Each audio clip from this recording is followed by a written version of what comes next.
প্রথমে আমাদের জানা দরকার যে টিকা বা ভ্যাকসিন কি জিনিস এবং তারপর আসি যে এটা কেন দেওয়া হয়। তো দেখো, আমাদের প্রত্যেকের দেহের মধ্যে, স্পেশালি মানব দেহের মধ্যে একটা ইমিউনিটি রয়েছে। ইমিউনিটি মানে রোগ প্রতিরোধ ক্ষমতা। অর্থাৎ আমাদের প্রকৃতিতে রোগ জীবাণু, ভাইরাস, ব্যাকটেরিয়া অজস্র রয়েছে এবং তারা বাতাসে ভাসমান অবস্থায় রয়েছে মানেই যে আমাদের রোগ হয়ে যায় সেটা কিন্তু না। অর্থাৎ আমাদের দেহের মধ্যে এমন একটা মেকানিজম আছে যার মাধ্যমে কোনো কারণে যদি আমাদের শরীরে কোনো রোগ জীবাণু, সেটা ভাইরাস হতে পারে, সেটা ব্যাকটেরিয়া হতে পারে, সেটা কোনো প্রোটোজোয়া হতে পারে, সেটা আমাদের শরীরে প্রবেশ করলেই যে আমাদের রোগ হয়ে যায় এমনটা কিন্তু না। যেমন ধরো আমাদের যে ইন্ডিয়ান ফোর্স, সেখানে কি না, তারা এই আমাদের দেশের সৈনিকরা সেই কাজটা করছে যার ফলে আমাদের দেশের মধ্যে কোনো জঙ্গি সহজে যাতে ঢুকে না পড়তে পারে সেই দিকটা ভালো করে লক্ষ্য রাখে। ঠিক একই রকম ভাবে আমাদের শরীরে যে সমস্ত পদার্থ শরীরের মধ্যে ঢুকে যাওয়ার ফলে আমাদের শরীরে বিভিন্ন রোগ হয়, সেই বিজাতীয় পদার্থগুলোকে বলা হয় অ্যান্টিজেন। অর্থাৎ যেগুলো টেরোরিস্ট, আমাদের দেশের যারা টেরোরিস্ট ইকুয়ালস টু হচ্ছে অ্যান্টিজেন। অন্যদিকে আমাদের শরীরে ধরো কোনো কারণে অ্যান্টিজেন ঢুকে গেছে, অর্থাৎ কোনো টেরোরিস্ট ঢুকে গেছে, তাহলে কি হয় না, আমাদের দেশের সৈনিকরা কি করে না, অনেক তৎপরতার সাথে কাজ করে। ঠিক একইভাবে আমাদের শরীরে যদি কোনো কারণে অ্যান্টিজেন ঢুকে যায় তখন আমাদের শরীরে যে বিশেষ প্রোটিন উৎপন্ন হয় তাকে বলা হয় অ্যান্টিবডি। এখন প্রশ্ন হচ্ছে যে টিকাকরণ কেন করা হয়? তো টিকাকরণ করা হয় এই আমাদের শরীরে যে অ্যান্টিবডি, সেই অ্যান্টিবডিটাকে তৈরি করার জন্য।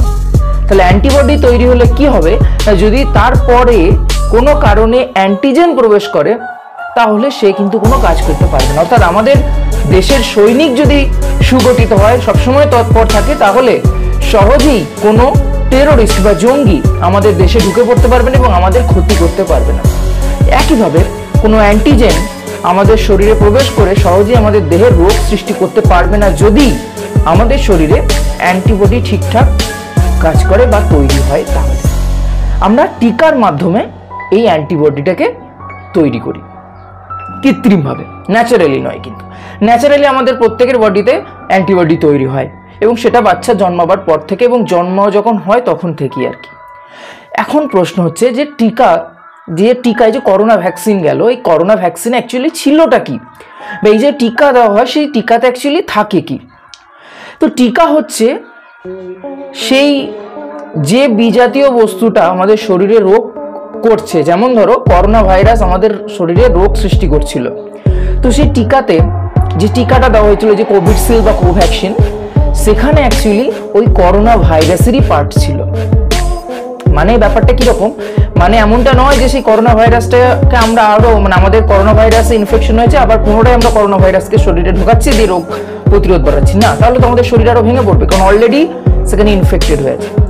এখানে সেই করোনা ভাইরাসের দেহের কোনো অংশকে আমরা প্রবেশ করছি, পুরো সম্পূর্ণ ভাইরাসটিকে কিন্তু নয়। তার ফলে কি হচ্ছে, আমাদের শরীর আগে থেকে তৎপর থাকছে যে এইরকম কোনো বিজাতীয় বস্তু যদি আমাদের শরীরে ঢোকে আমরা তার বিরুদ্ধে কাজ করব। তাহলে কি হবে, সেই বিজাতীয় বস্তুটা আমাদের শরীরে কাজ করতে পারবে না এবং আমাদের সেই রোগটা হবে না। এখন এই যে টিকাতে আমরা তাহলে কি করতে পারি না, টিকাতে কোনো জীবাণুর দেহাংশবশেষ অর্থাৎ দেহের অংশ বা সেই জীবাণুটাকে আমরা নিষ্ক্রিয় করে বা সেই জীবাণুটার ফলে উৎপন্ন কোনো টক্সিনকে আমরা ভ্যাকসিনের মাধ্যমে প্রয়োগ করি এবং এর উপর ভিত্তি করে, অর্থাৎ সেই যে জীবাণুটার কোন অংশটাকে শরীরের মধ্যে নিচ্ছি টিকার মাধ্যমে অর্থাৎ ইনজেকশনের মাধ্যমে, তার উপর ভিত্তি করে আমরা টিকাকে বেশ কয়েকটি ভাগে ভাগ করি।